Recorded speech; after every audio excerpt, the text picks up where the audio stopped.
നമസ്കാരം, എല്ലാവർക്കും പുതിയൊരു വീഡിയോയിലേക്ക് സ്വാഗതം. ഇന്നത്തെ വീഡിയോയിൽ ഞാൻ പറയാൻ പോകുന്നത് വളരെ പ്രധാനപ്പെട്ട രണ്ട് കാര്യങ്ങളാണ്.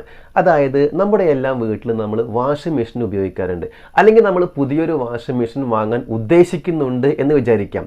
രണ്ടായാലും നമ്മൾ കുറച്ച് കാര്യങ്ങൾ പ്രത്യേകം ശ്രദ്ധിക്കേണ്ടതുണ്ട്.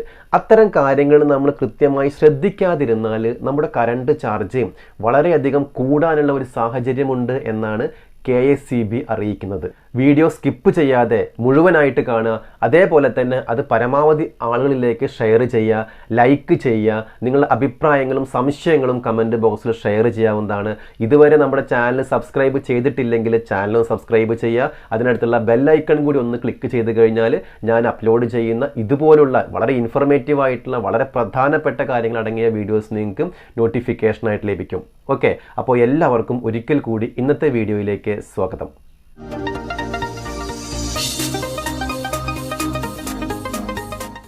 പലതരത്തിലുള്ള വാഷിംഗ് മെഷീനുകൾ വിപണിയിൽ ലഭ്യമാണ്.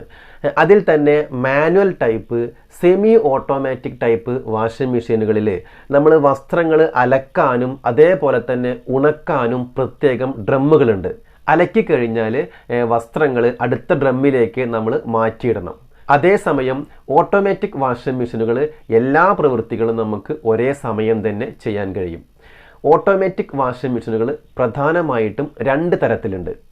ഒന്നാമത്തേത് മുകളിൽ നിന്നും വസ്ത്രങ്ങൾ ഇടുന്ന ടൈപ്പ് ഉണ്ട്, അതിനെ ടോപ്പ് ലോഡിംഗ് എന്ന് പറയും. അതുപോലെ തന്നെ മുൻവശത്ത് നിന്നും വസ്ത്രങ്ങൾ ഇടാവുന്ന ടൈപ്പ് ഉണ്ട്, അതിനെ ഫ്രണ്ട് ലോഡിംഗ് എന്നാണ് പറയുക. ടോപ്പ് ലോഡിംഗ് വാഷിംഗ് മെഷീനുകളെ അപേക്ഷിച്ച് ഫ്രണ്ട് ലോഡിംഗ് വാഷിംഗ് മെഷീനുകൾ വളരെ കുറച്ച് വെള്ളം മാത്രമേ ഉപയോഗിക്കുള്ളൂ, അതേപോലെ തന്നെ കുറച്ച് കറണ്ട് മാത്രമേ ഉപയോഗിക്കുകയുള്ളൂ.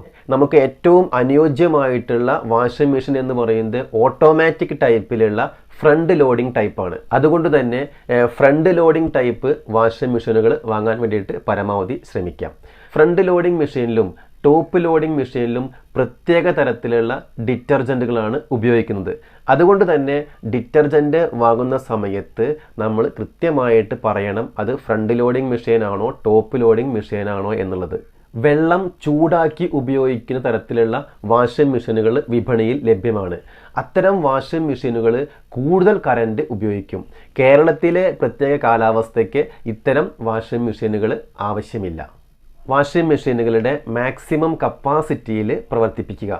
കുറച്ച് തുണികൾ മാത്രം എടുത്ത് ദിവസേന വാഷ് ചെയ്യുന്നതിന് പകരം ആഴ്ചയിൽ 1-2 പ്രാവശ്യമായിട്ട് നമ്മൾ ക്രമീകരിച്ച് കഴിഞ്ഞാൽ ധാരാളം വെള്ളം നമുക്ക് ലാഭിക്കാം, അതേപോലെ തന്നെ കറണ്ടും ലാഭിക്കാൻ പറ്റും. അഴുക്ക് കുറവുള്ളതും അതേപോലെ തന്നെ പഴക്കം കുറഞ്ഞതുമായ വസ്ത്രങ്ങൾ ക്വിക്ക് സൈക്കിൾ മോഡ് ഉപയോഗിച്ച് വാഷ് ചെയ്യാവുന്നതാണ്. ഉപയോഗം കഴിഞ്ഞാൽ വാഷിംഗ് മെഷീൻ്റെ സ്വിച്ച് ഓഫ് ചെയ്ത് പിന്നെ ഊരിയെടുക്കുക. വസ്ത്രങ്ങൾ പരമാവധി വെയിലത്ത് വെച്ച് ഉണക്കാൻ വേണ്ടി ശ്രമിക്കുക. വാഷിംഗ് മെഷീനിലെ ഡ്രയർ ഉപയോഗിച്ച് ഉണക്കുകയാണെങ്കിൽ വളരെയധികം കറണ്ട് അതിനു വേണ്ടി ഉപയോഗിക്കേണ്ടി വരും. ഇനി പറയാൻ പോകുന്നത് വളരെ പ്രധാനപ്പെട്ട ഒരു കാര്യമാണ്. അതായത് വൈകുന്നേരം 6 മണി മുതൽ 10 മണി വരെയുള്ള സമയത്ത് വാഷിംഗ് മെഷീനുകൾ ഉപയോഗിക്കാതിരിക്കുക.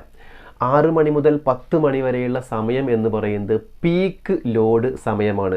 അതായത് ഭൂരിഭാഗം ആളുകളും ഈ സമയത്താണ് വൈദ്യുത ഉപകരണങ്ങൾ പ്രവർത്തിപ്പിക്കുക. അതുകൊണ്ട് തന്നെ ലൈൻ വോൾട്ടേജിൽ ചെറിയ ഫ്ലക്ച്വേഷൻ വരാനുള്ള ഒരു സാധ്യതയുണ്ട്. അങ്ങനെ വന്നു കഴിയുമ്പോൾ നമ്മുടെ ഉപകരണങ്ങൾ കൂടുതൽ കറണ്ട് എടുക്കുന്നു എന്ന് മാത്രമല്ല, അവയുടെ ലൈഫ് കുറയാനും അത് കാരണമാവും. അതുകൊണ്ട് 6 മണി മുതൽ 10 മണി വരെയുള്ള സമയത്ത് വാഷിംഗ് മെഷീൻ പോലെയുള്ള കൂടുതൽ കറണ്ട് ഉപയോഗിക്കുന്ന ഉപകരണങ്ങളുടെ ഉപയോഗം പരമാവധി ഒഴിവാക്കുക.